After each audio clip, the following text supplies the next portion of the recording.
Olá, tudo bem? No vídeo de hoje eu quero falar sobre esse Deus que é tão maravilhoso e que cumpre as suas promessas, as suas palavras. Eu louvo ao Senhor por Ele ter me aceito e por ter me tornado seu servo, com muitas lutas e dificuldades e falhas, mas sempre com meu coração quedado, meus joelhos dobrados diante dEle, para que Ele continue, por sua misericórdia, me usando. E por que não dizer, usando a tua vida também.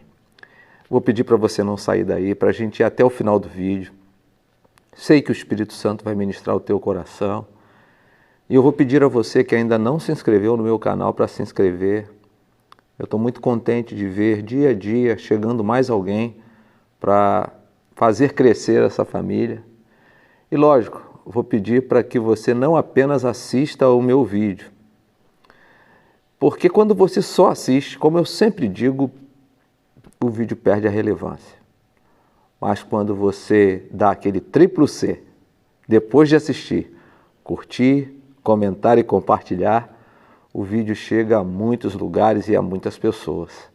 Tem gente que precisa ouvir, além de você, aquilo que o Senhor vai falar contigo através deste vídeo. Então, não sai daí, vamos até o final, chama a vinheta para nós.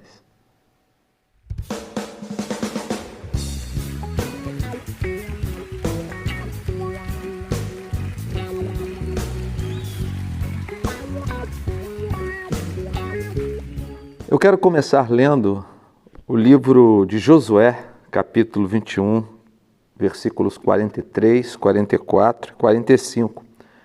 Porque o texto diz assim: desta maneira deu o Senhor a Israel toda a terra que jurara dar a seus pais, e a possuíram e habitaram nela. E o Senhor lhes deu repouso de todos os lados, conforme a tudo quanto jurara a seus pais, e nenhum de todos os seus inimigos pôde resisti-los. Todos os seus inimigos o Senhor entregou-lhes nas mãos. Palavra alguma falhou de todas as boas coisas que o Senhor falou à casa de Israel. Tudo se cumpriu. Que coisa linda, né? A pergunta que eu faço é, diante dessa verdade, de outras mais, por que, ao sermos surpreendidos por circunstâncias adversas, parece que se apodera de nós uma incredulidade incrível e inexplicável? A gente sabe que esse Deus é Deus poderoso, Deus que criou o céu e a terra, Deus que sustenta todas as coisas.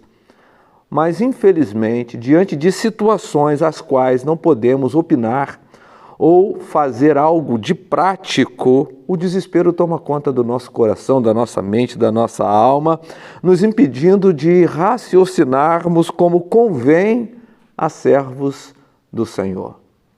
E como convém raciocinar a servos de Deus? Com fé, com a convicção de que o nosso Deus não perde batalhas.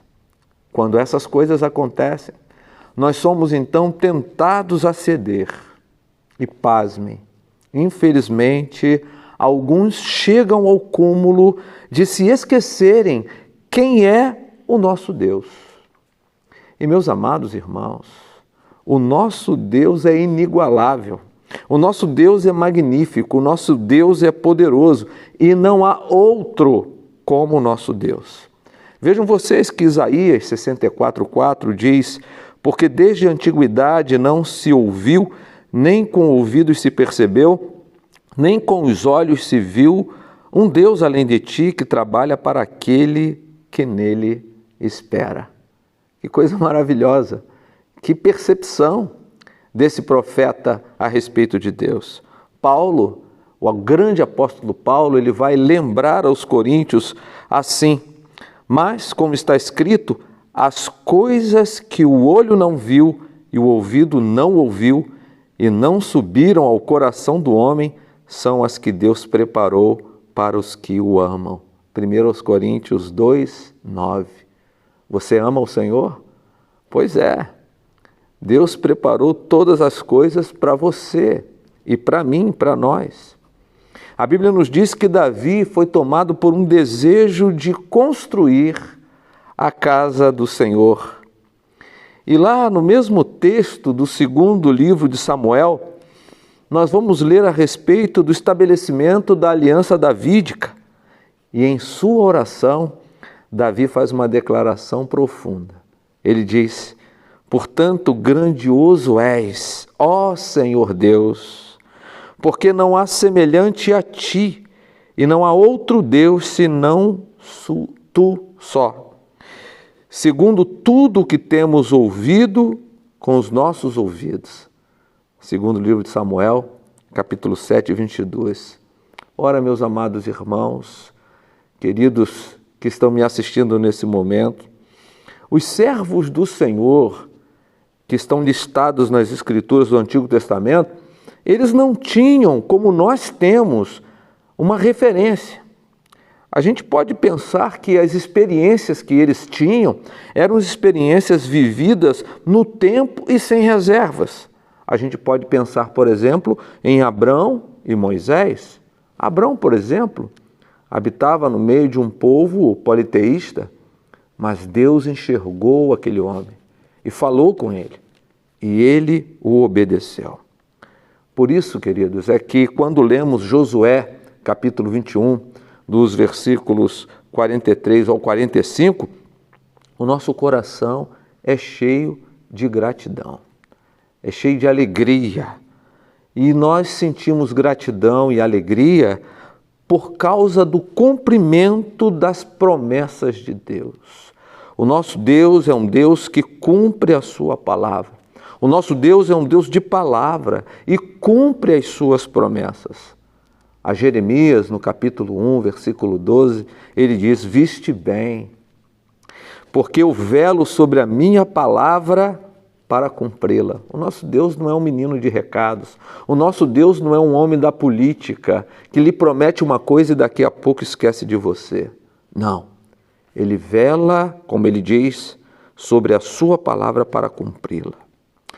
Pois bem, o texto de Josué fala-nos exatamente sobre o cumprimento das promessas do Senhor que foram feitas não àqueles que herdaram a terra, mas aos seus antepassados, aos seus patriarcas.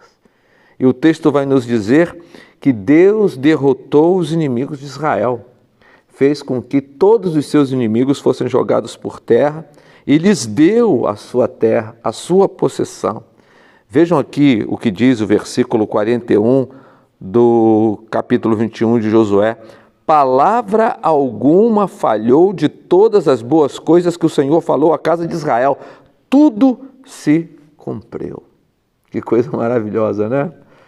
Quando estamos diante dessas verdades, diante de uma história tão linda, tão impactante, a gente precisa ter em mente, então, 3 coisas importantes e precisamos considerá-las para que possamos nos tranquilizar diante das questões mais difíceis, mais agudas que possamos viver nesta vida.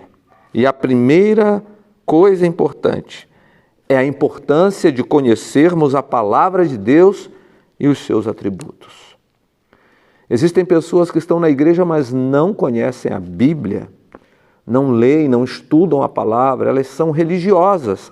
Elas vão à igreja, elas participam das programações, elas vão ao EBD, elas vão aos cultos, às reuniões, mas elas não se ocupam e não se preocupam em estudar a palavra de Deus e conhecer a palavra de Deus, em conhecer os atributos do Senhor, porque quando estudamos sobre os atributos do Senhor, nós vamos entender como Deus se move. Isso traz uma tranquilidade ao nosso coração, porque entendemos que mesmo quando somos guiados pelo Senhor num caminho de tormento, o Senhor está nos levando para um lugar melhor.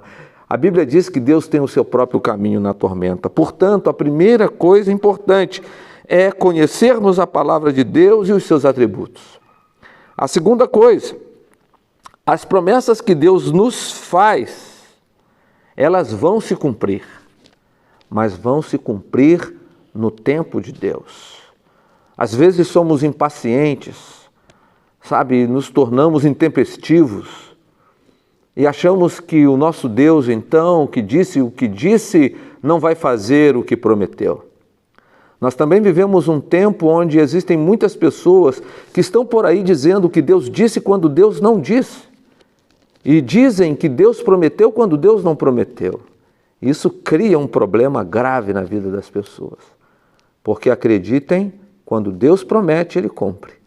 Quando Deus diz, Ele vela pela sua palavra. Porém, suas promessas serão cumpridas em seu próprio tempo.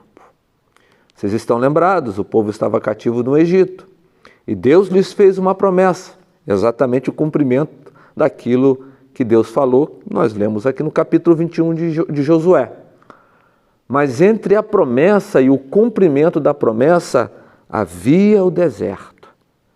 E durante todo aquele período, Deus pôde guardar aquele povo e levá-los à terra prometida. Portanto, as promessas que Deus nos faz, se é Ele de fato que nos faz as promessas, elas se cumprirão em seu próprio tempo e não em nosso tempo. E a terceira e última coisa importante que a gente precisa saber é que nós não precisamos temer. Aquele que está em Cristo não precisa temer as adversidades desse tempo. Vejam vocês que o escritor aos Hebreus diz assim lá no capítulo 10, versículo 23. Retenhamos firmes a confissão da nossa esperança, porque fiel é o que prometeu. O nosso Deus é fiel, irmãos. E se Ele nos prometeu, Ele vai nos cumprir. Talvez você esteja desesperado, angustiado, talvez até tenha deixado a fé, esfriado na fé. Mas eu quero te trazer uma palavra de ânimo, eu quero dizer para você, volte aos braços do Senhor. Conserte-se com Ele, porque, meu querido irmão, minha querida irmã, se Deus te prometeu, Ele vai cumprir. Agora, talvez você tenha acreditado em um charlatão, em alguém que queria obter algo de você e disse a você o que você queria ouvir, dizendo a você que foi Deus que disse, quando não foi Deus que disse. Abra a palavra do Senhor, estude a palavra, conheça a palavra. Deus se move mediante a sua palavra. Entenda seus atributos, para que você, em nome de Jesus, seja alguém bem-sucedido. Deus abençoe você, na autoridade do nome dEle.